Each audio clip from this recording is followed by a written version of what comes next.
সেই জায়গায় আমরা যারা নিহত হয়েছে, যারা আহত হয়েছে, প্রতিটি ঘটনার বিচার হবে, সুষ্ঠু তদন্ত হবে। ইদানিং যে বিভিন্ন জায়গায় সাম্প্রদায়িক সম্প্রীতি বিনষ্ট করার জন্য অনেক ধরনের আমি বলবো যে কিছু কিছু ক্ষুদ্র ক্ষুদ্র গোষ্ঠী আছে যারা হয়তোবা এই সাম্প্রদায়িক সম্প্রীতির বিপক্ষে কাজ করে থাকতে পারে। আমরা চাই আপনাদের মাধ্যমে এবং আমাদের পদক্ষেপের মাধ্যমে কোনো ধরনের সাম্প্রদায়িক সম্প্রীতি বিনষ্টকারী কোনো ঘটনা ঘটবে না। যারা জামিন পেয়েছে, যদি কোনো কারণে আমাদের এখানে আমরা দেখি যে কেউ আবার জঙ্গিবাদে জড়িয়েছে, সন্ত্রাসবাদী কার্যক্রম করছে, সেখানে আমরা কিন্তু তাকে আবার আইনের আওতায় আনব। যারা জামিনে আছে, জামিন একটি আইনি অধিকার, তাকে যদি সে সন্ত্রাসী কার্যকলাপে জড়িত থাকে এবং জঙ্গি, সেক্ষেত্রে আমাদের যে সার্ভিলেন্স, এই সার্ভিলেন্স কিন্তু আমাদের সবসময়ের জন্য আছে। কোনো ধরনের অপতৎপরতায়, কোনো ধরনের অপরাধ কর্মে জঙ্গি বা সন্ত্রাসীদের জড়িত হওয়ার কোনো সুযোগ নাই। আপনারা জানেন যে আমাদের একটা অস্ত্র উদ্ধার অভিযান চলছে, এটি চলমান রয়েছে। গত 4 তারিখ থেকে এই অভিযান শুরু হয়েছে, এ মাসের 4 অক্টোবর থেকে। এই অভিযানের 3টি দিক। সাধারণত অস্ত্র উদ্ধার অভিযান হয় একটি উদ্দেশ্যকে নিয়ে, সামনে নিয়ে, অবৈধ অস্ত্র উদ্ধার অভিযান। কিন্তু এবারকার অস্ত্র উদ্ধার অভিযান তিনটি পৃথক পৃথক ভাবে গুরুত্বপূর্ণ। তিনটি সেগমেন্ট আছে।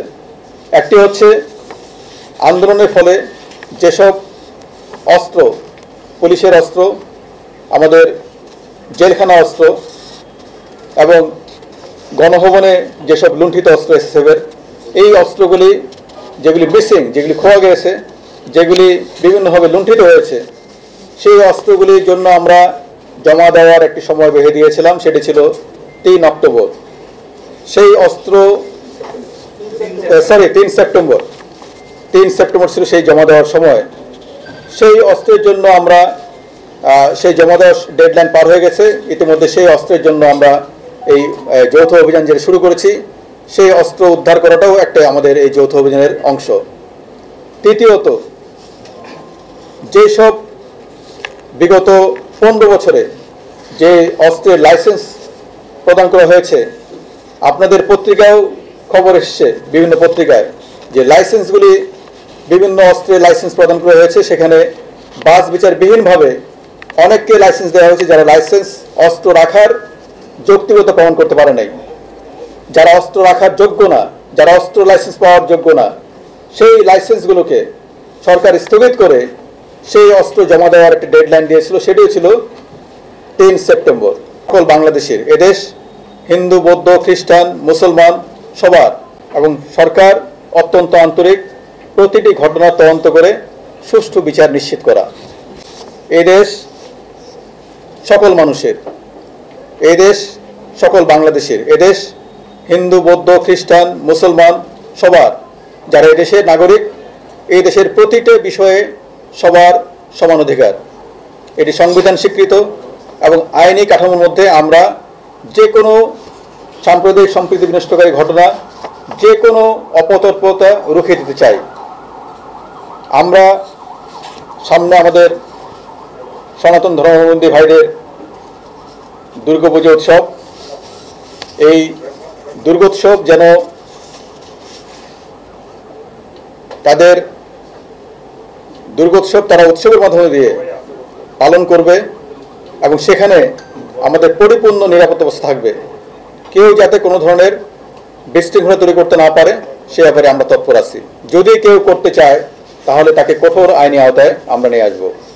কোনো ধরনের কোনো সুযোগ নাই। জঙ্গিবাদ এবং সন্ত্রাসবাদ, জঙ্গিবাদী কার্যক্রম, সন্ত্রাসবাদী কার্যক্রম দেশের শত্রু। যারা জঙ্গিবাদী, যারা সন্ত্রাসবাদে জড়িত হয়েছে, তাদেরকে আইনের আওতায় আনার জন্য আমরা তৎপর। আর সারা বাংলাদেশব্যাপী থানাগুলি অচিরেই, যেসব থানা সংস্কার কার্যক্রম শেষ হয়ে যাবে।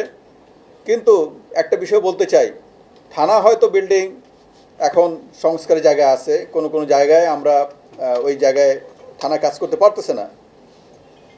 যেটা কাজ আমরা করেছি, পাশাপাশি জায়গায় আমরা কিন্তু বাসা ভাড়া করেছি, অফিস ভাড়া করেছি, কমিউনিটি সেন্টার আছে, সেসব জায়গায় থানা কাজ চলতেছে, সেই জায়গায় কোনো ব্যত্যয় হয়নি। আর গাড়ির ক্ষেত্রেও ঠিক তেমনি, আমরা গাড়ি, সরকারি গাড়িটা নাই, অন্য গাড়ি আছে, গাড়ি দিয়ে পেট্রোল, গাড়ি দিয়ে আসামি গ্রেপ্তার সহ পুলিশি কার্যক্রমশীল চলছে। ইতিমধ্যে আমরা উদ্যোগ নিয়েছি, এই চট্টগ্রামে আমরা শুরু করব bike patrolling, motor bike patrolling. পুলিশের প্রতি মানুষের আস্থা আরও বৃদ্ধি পাবে আমরা মনে করি। এই বাইক পেট্রোলিং আমরা অচিরে শুরু করতে পারি। সুতরাং যারা জমা দেয়নি, সেই অস্ত্র 4 তারিখ থেকে অবৈধ হয়ে গেছে এবং সেই অস্ত্র উদ্ধার অভিযান আমরা শুরু করেছি।